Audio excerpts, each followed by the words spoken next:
नमस्कार दोस्तों, स्वागत है आपका YouTube चैनल भगवान लोक में। अगर आप भगवान के बीच विश्वास रखते हैं तो चैनल सब्सक्राइब कर लो और वीडियो लाइक कर दो। दोस्तों, आज के वर्तमान समय में 13वीं के बाद खाने का बड़ा चलन है, जिसे हम मृत्यु भोज भी कहते हैं। आज ज्यादातर लोग पूजा और तर्पण के बाद अपने सामर्थ्य से ज्यादा करते हुए ब्राह्मणों के अलावा रिश्तेदारों और गांव के लोगों को भी भोजन कराते हैं, इस उम्मीद से कि उनके मृत परिजन की आत्मा को शांति मिल सके। लेकिन क्या आप जानते हैं, हमारे धर्म शास्त्रों में इस बात का कोई प्रमाण नहीं मिलता कि मृत्यु भोज पर बड़ा आयोजन किया जाना चाहिए। तो फिर मृत्यु भोज का यह चलन कहां से शुरू हुआ और क्या इसे खाने से हम और आप पाप के भागीदार बनते हैं? आज हम आपको इस वीडियो के माध्यम से इसी के बारे में जानकारी देने का प्रयत्न करेंगे। आप हमारे इस वीडियो में अंत तक जरूर बने रहिए। आइए सब मिलकर जानते हैं।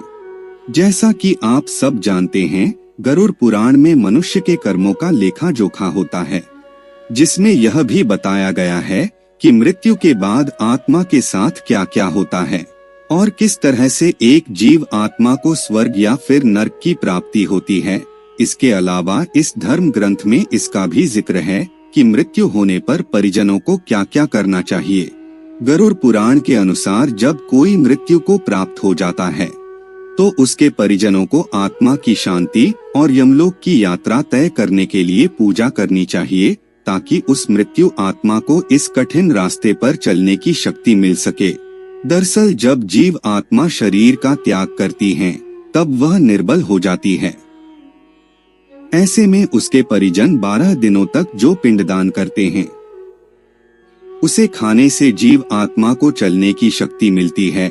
मृत्यु के बाद 10 दिनों तक जो पिंडदान किए जाते हैं, उसे मृत आत्मा के विभिन्न अंगों का निर्माण होता है।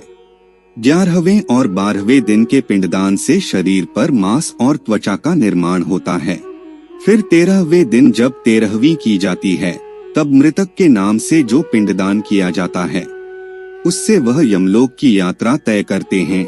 मान्यता है कि आत्मा 12 दिनों तक पैदल चलकर कई कष्टों को झेलकर अपने कर्तव्य अर्थात प्रभु धाम तक पहुंचते हैं। इसीलिए हिंदू धर्म में 13वीं करने का विधान है, लेकिन कभी कभी इसे समय के अभाव या अन्य कारण से भी 13वीं तीसरे दिन या 12वें दिन भी की जा सकती है। इस दिन मृतक की सबसे पसंदीदा खाद्य पदार्थ बनाए जाते हैं और फिर ब्रह्मा भोज आयोजित करके ब्राह्मणों को दान दक्षिणा देकर मृतक की आत्मा की शांति की प्रार्थना की जाती है। यहाँ पर आपकी जानकारी के लिए बता दें, ब्रह्मा भोज को ही आजकल मृत्यु भोज कहा जा रहा है, जो उचित नहीं है, क्योंकि ब्रह्मा भोज केवल ब्राह्मणों को ही कराया जाता है, न कि रिश्तेदारों को और गांव वालों को। गरुड़ पुराण के अनुसार 11वें दिन ब्राह्मणों को भोज और 13वीं के दिन 1 या फिर 13 ब्राह्मणों को भोजन कराना चाहिए, या फिर अपने सामर्थ्य के अनुसार भोजन कराना चाहिए। ब्राह्मणों को भोजन के बाद एक सफेद साफी, जनेव और एक पात्र दान दिया जाना चाहिए। इससे आत्मा को शांति मिलती है। दोस्तों, अब आप यह जरूर सोच रहे होंगे कि मृत्यु भोज का कोई प्रावधान नहीं है, तो आखिर इसकी शुरुआत कैसे हुई? दरअसल गरुड़ पुराण में पगड़ी रस्म का भी उल्लेख मिलता है। यह तब की जाती है जब परिवार की मुखिया की मृत्यु हो जाती है। इसके बाद घर का नया मुखिया चुना जाता है और घर के सबसे अधिक उम्र के जीवित मनुष्य को पूरे रस्म तरीके से पगड़ी बांधी जाती है। रस्म पगड़ी संस्कार अंतिम संस्कार के चौथे दिन आयोजित किया जाता है। यही नहीं, बल्कि घर का नया मुखिया चुने जाने पर रिश्तेदारों और गांव वालों को भी भोजन के लिए आमंत्रित किया जाता है, जिसे आजकल मृत्यु भोज से जोड़कर देखा जा रहा है। अब आते हैं हम अंतिम सवाल पर। अगर कोई मृत्यु भोज का आयोजन करा रहा है तो क्या वह गलत है, और जो भोज खा रहा है क्या वह कोई पाप कर रहे हैं? तो दोस्तों, इसका उत्तर वैसे सीधे तौर पर तो हमारे धर्म शास्त्रों में देखने को नहीं मिलता, लेकिन अगर आप महाभारत के अनुसार एक प्रश्न पर गौर करेंगे तो आपको इसका उत्तर मिल जाएगा। दरअसल यह बात महाभारत के युद्ध से पहले की है। श्री कृष्ण ने दुर्योधन के घर जाकर संधि करने को कहा।